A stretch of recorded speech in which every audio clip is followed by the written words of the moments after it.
Hey guys, it's Max. In this video, we're going to be comparing the brand new 2020 MacBook Air against the previous 2019 version, and we're not only going to see how much better is the new quad-core i5 CPU compared to the previous dual-core i5, we're also going to compare the graphics, and this has the best G7 graphics in it, but we're also going to look at things such as the speakers, the webcam quality, and we're even going to take off the bottom covers and see, did Apple make any changes to the cooling? So a lot of interesting things. Of course, we're going to take a look at this new keyboard as well, and let's just get started with the exteriors. Now, if we close these up, you guys will see that this is basically identical. The size, the shape, nothing changed at all. The new 2020 version did get just a little bit heavier, 2.8 pounds compared to 2.75, but other than that, we have no changes. And then opening these guys up again, you guys will see the 13.3-inch displays. They are identical. So they're still Retina quality, nice and sharp, but they still don't get the same brightness that the MacBook Pros do. And as far as the color accuracy, they still lack DCI-P3 color gamut coverage. Now, one of the biggest things that people are excited about with the new 2020 MacBook Air are the new keyboards. This is the second MacBook to offer Apple's new Magic keyboard, as they call it. Now, I don't know if it's magic, but it certainly is good. If you guys have tried one of the 16-inch MacBook Pros, you guys will know that. Basically, this takes all the benefits of Apple's previous chiclet keys, which are the better travel distance and the great reliability, but it also combines it with the best parts of the butterfly keyboard. So we have larger keycaps that are very stable and some better feedback. You know, it's not exactly like a mechanical keyboard, but it is closer to that. So it really feels fantastic and you have no issues with reliability. Now, I have to say that I'm not somebody that hated on the butterfly keys. I liked how tactile they feel, but people had issues with the reliability. Now, the 2019 model, this has the latest version of Apple's butterfly keys, and I have not heard any issues with the reliability. So if you guys want to pick up one of these refurbished MacBook Airs, there are some really, really amazing deals on Amazon.com. So I'll leave a link down in the video description. Now, Apple didn't mention if they upgraded the camera or the microphones. So here is a sample using the 720p webcam from the 2019 MacBook Air. And this is the webcam and microphone quality with the 2020 MacBook Air. You guys let me know if you noticed any differences down in the comment section below. Now, on Apple's website, they mentioned that this MacBook Air is 25% louder and has twice the bass as the previous MacBook Air, and that would get you thinking that they're probably comparing it to the previous release, but when you look at the fine print, they're actually comparing it to the previous 2017 and older models. But I am still curious, so let's take a listen to the speakers, and you guys put on some good headphones and let me know if you guys hear any differences.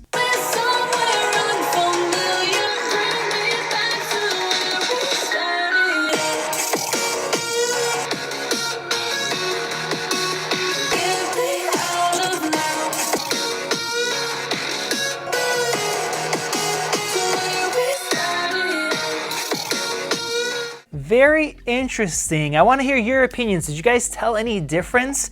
Now, to me personally, the older MacBook Air actually sounds slightly louder, and I went back and forth multiple times, but the new one, it's almost like they brought the volume down just a little bit, and I made sure that they're both maxed out, but the mids and the bass just have a little bit more of a punch, and the bass is a little bit deeper. It's not a huge difference, but it is definitely noticeable. I'm excited to open these up and see maybe they did switch out the speakers.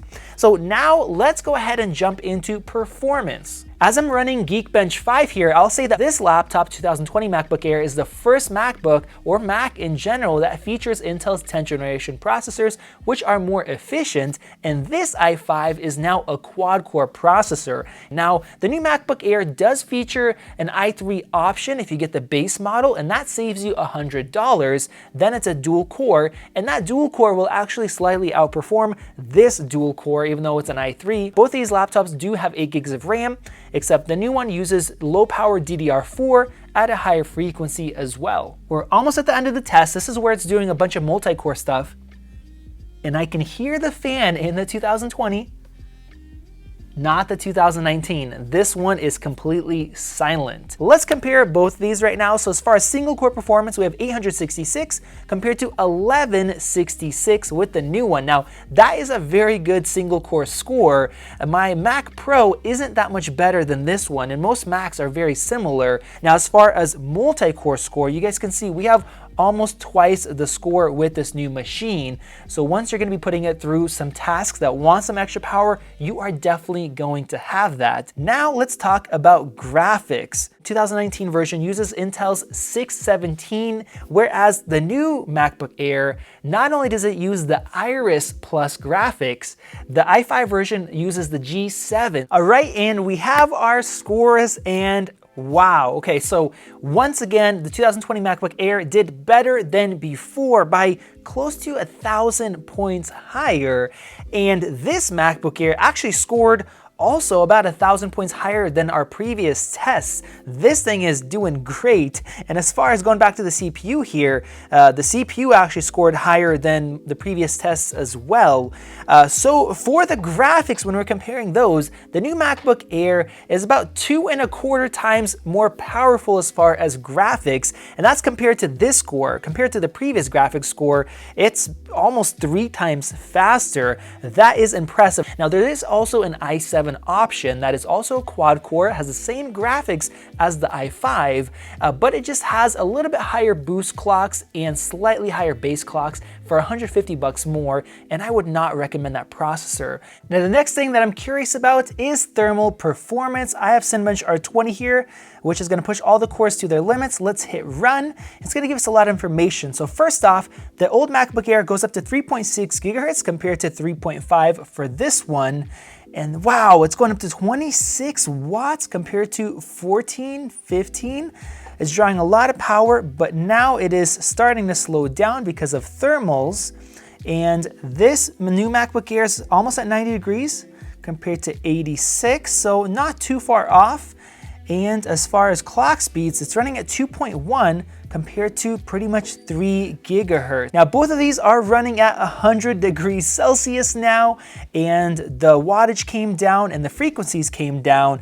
And we see the new MacBook Air is running at about 1.75 gigahertz compared to 2.6 gigahertz. So we have 2 cores that are running faster compared to 4 cores running slower because of thermals. And here we have it. We have 645 points for the 2019 MacBook Air and 1,019 points for the 2020. Now it's looking more like about 65%, but that is still a huge improvement. And to be completely honest with you guys, almost nobody is going to be just maxing out the CPU 100% of the time for a very long period of time. It took forever for these tests to get done. Even with other MacBooks, like for video editing, it's usually spiking up and down 30%, 50%, then it goes lower. It's really using the graphics more so. And that is a pretty respectable difference under load with both these guys being really hot. Now let's go ahead and get out the iFixit toolkit, pop off the bottom covers, and see what kind of differences Apple gave us. Now, unfortunately, just like I expected, because of the thermals that we saw, the heatsink is still not connected to the fan, which is crazy. It is a little bit different of a design. There's little kind of chambers now, which could help the cooling a little bit, but we still see these super high temperatures. And I wish that Apple actually changed this because we now have a quad-core processor. I have no idea why they didn't, but it does heat up quite a bit. And if we actually did have it connected properly, like on a 13-inch MacBook Pro, we would probably see 20 to 30% better performance. So with all those tests and comparisons completed, which one would I buy? Well, I think that's a funny question. It's obvious I would get the new 2020. If we compare the base prices alone, the 2020 is going to cost $100 less and give you double the storage with better CPU and GPU performance.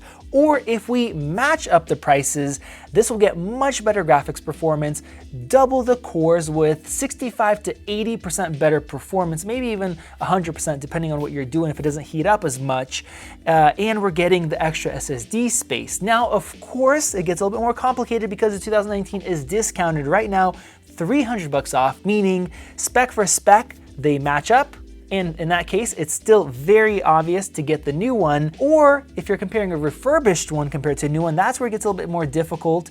But personally, I would pay at least an extra 200 bucks to get this brand new one. Even if it was just for the keyboard alone, using it's a much better experience. You don't have to worry about reliability, but then stacking up all the performance differences. And man, this new 2020 MacBook Air is a very, very good machine. I think it's gonna be extremely popular. So let me know your thoughts down in the comments section below. Once again, I have links to both this one and this one right here with the refurbished option down in the video description. If you guys use those links, that helps support the channel, and it is really nice in this tough time. So I hope you guys are doing well. Click that subscribe button above if you guys want to see our comparison to the MacBook Pro, the base 13-inch that has a quad core. That's gonna be a very interesting video. This has been Max, and I'll see you in the next one.